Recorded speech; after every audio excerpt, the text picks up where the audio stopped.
Alright everyone, it's time for Occult Literature, video number 320, The East in the Light of the West. Link in the description to my edition of this work on Amazon. Second and third links to my books, blogs. This will probably go, I don't know, roughly under the spiritual header. It's 159 pages, so it's intermediate in length as a read. This is a Rudolf Steiner work, initially in German, translated to English, of course, decades later by one of his students. He's known as the founder of Anthroposophy, which is a schismatic group that split off of Theosophy over certain ideological differences with, I believe, Annie Besant mainly at the time. Blavatsky croaks. Theosophy essentially splits into three. You have two main theosophical factions, and then you get Steiner's Anthroposophy developing as well later. It's an interesting field, and this particular work initially was a form of lectures. That is, this is oratorical.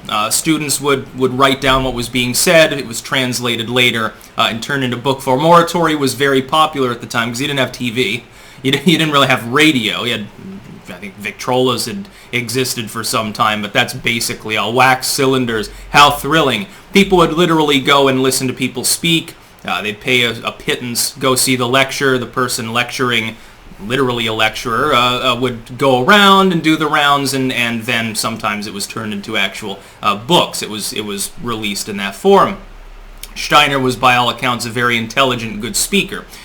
This particular work, essentially, it's twofold. The first part really ruminates mostly on like human development in the religious sense, like the evolution of religion through time, and the second talks a lot about like the different incarnations of the Christ. As the Theosophists or Anthroposophists would have it, essentially the idea was that mankind had gone through a series of periods marked by different root races and their development, and the development of their, number one, psychology and culture, and number two, spiritual systems. This also talks about human cognition. This was a constant facet in a lot of Steiner's work. If you've ever read The Occult Significance of Blood, which I've also edited, that's mostly about that concept, that the intermingling of different groups in the biological sense had given them a greater ability over time, in the sense of the Europeans and so forth, to recognize like self versus non-self. And that initially people of older tribes, uncontacted tribes, or in antiquity, they had a racial memory. The concept was that they could essentially conceive of past events as though they had lived it, as though they were spiritually and physically inseparable from the ancestor. That breaks down once the different bloods, as it was termed in the ethnic sense, mixed, and then you got people that had a greater self-cognition, but they lost that racial memory sort of aspect of their spiritual experience. So there's a little bit of a trade-off, and in the sense of theosophy, they felt that it starts with Atlantis, goes up through the root races, and that basically the new root race was the Americans because of the admixture involved. And that it would lead us into a golden age or something. Now, we don't have the next Krishna or the next Jesus, and usually they start with Buddha as the first main master, or Zarathustra, rather. Through Buddha, Gautama Buddha, not the one in the Chinese restaurant who you rub his belly for good luck because he's eating all the time, and then through Jesus, essentially. And you have these different figures, others, like especially Hindu figures, tend to be thrown in there somewhere. And it's not entirely clear, because if you consult with different people who are aware of theosophy throughout time, the order sometimes changes a little bit, or who is included. But the idea is that in the New Age, then you're going to get, as the result of advance in technology and progressive policies, literally in the political and economic sense, social progressivism is literally attributed to these things by Steiner and others, that as a result of social progress and the coming order, you would get an American who would be born, who would essentially be the Christ, although the next ascended master, rather, with Jesus being the last one, and would lead people into a forthright and enlightened age in which things like war would begin to pass away. It did not happen in the timeline as they ascribed it. They figured that it was happening really soon. Well, look, we've got steamships and shit now. Things have changed. They kind of jumped the gun.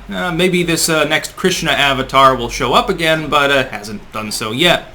But it's a fascinating look both at the ideas about human evolution, again, Hyperborea and Atlantis sort of stuff thrown in, of course, as well as a study in cognition. The religious history in here is also very exciting because it gives you a look at what a social reformist of the era, of the late 19th, early 20th century period, thought about these systems and their changing over time, and the role that they ascribed to the people that were alive then, which at the time, of course, that was modern society, and this is their future, and the things in the past were more primitive. And it was also, it was a golden age mythology in some senses, but it was also a very optimistic one, which sets Theosophy apart from some. Some are like, well, things have fallen away and decayed from this golden age, and then other groups are like, no, things were terrible before and now they're okay and they're getting better. The Theosophists sort of seem to have a dipole system, actually, or the Anthroposophists as well, where things were great, they kind of decay away, and then for a while things are